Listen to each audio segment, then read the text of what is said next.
लक्ष्य career point में मैं आपका स्वागत करता हूं। आज का क्लास है दो चर वाले रैखिक समीकरण को तुलनात्मक विधि से हल करना। तो चलिए स्टार्ट करते हैं।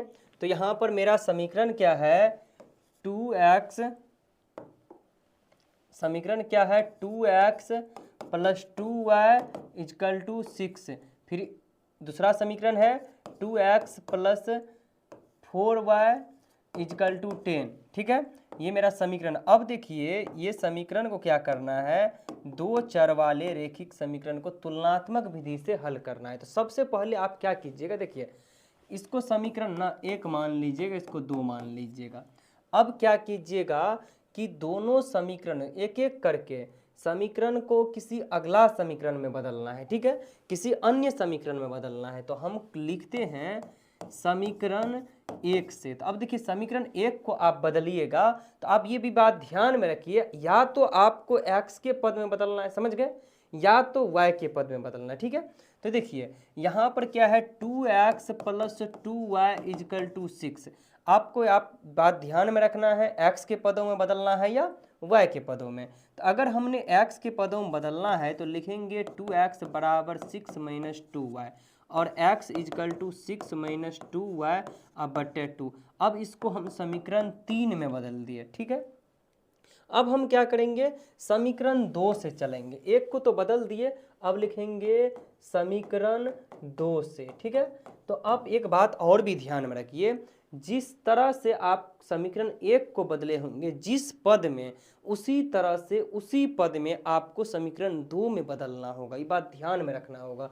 तो चलिए समीकरण 2x प्लस 4y अब बराबर 10। ठीक है, तो 2x अब बराबर करेंगे 10 माइनस 4y। ठीक है, प्लस वाला जाएगा तो क्या हो जाएगा, माइनस में हो जाएगा। तो x is equal to 10 minus 4y अब बट्टे कितना हो जाएगा, 2 हो जाएगा। समीकरण कितना हो गया, 4 हो गया। इधर दो समीकरण दे ही रखा था हमने, 3 और 4 आगे बढ़े। अब क्या करना है हमको, हम पेज ले लेते हैं। देखिए क्या लिखेंगे, समीकरण एक क्या लिखना है, समीकरण 3 एवं 4 को तुलना करने पर, क्या हमने लिखे, समीकरण 3 एवं 4 को क्या करने पर, तुलना करने पर। समीकरण 3 क्या है, 6 माइनस 2y बटे 2, क्या है हमको 6 माइनस 2y बटे 2 अब बराबर हमको एक अन्य समीकरण क्या है 10 माइनस 4y बटे 2, क्या है 10 माइनस 4y बटे 2। अब क्या कीजिए, ये बराबर बराबर में आप काट भी सकते हैं, लेकिन आपका हर पद ऐसा थोड़ी ना है जो कटवे करेगा। तो इसको आप जो है कोणीय गुना हम कर देते हैं। तो काट गुना करेंगे तो हो जाएगा 6 दूना 12 और माइनस 2 दूना 4y और बराबर इसको भी कीजिए 10 दूना 20 और माइनस 4 दूनी 8y। तो ऐसा कीजिएगा। तो अब क्या कीजिए, इसको भगाइए। तो भगाइएगा तो इस, अगर माइनस वाला को भगाइएगा तो ये बगल तो प्लस में हो जाएगा, आपको 4y हो जाएगा बराबर। इसको भी भगाइएगा तो आपको कितना हो जाएगा, 20 में से 12 गया तो 8 बचेगा। तो y बराबर 8 बटे 4 जो कट के हमको 2 प्राप्त होगा।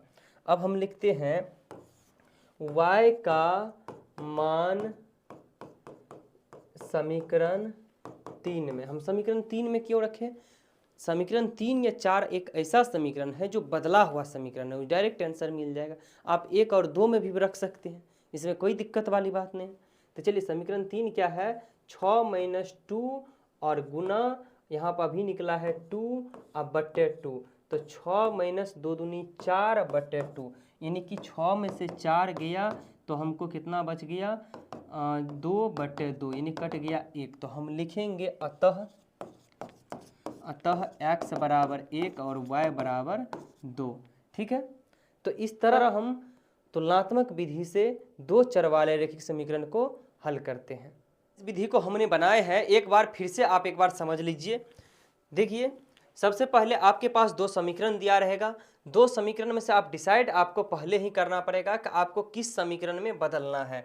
तो समीकरण जो है आपको पहले ही डिसाइड करना पड़ेगा कि समीकरण को x या y के पद में बदलना है। तो हमने क्या किए हैं, समीकरण 1 से चले फर्स्ट बार, और समीकरण 1 से चलने के बाद हमने क्या किए हैं, x के पदों में बदले। तो x के पदों में बदले तो y को भगाना पड़े।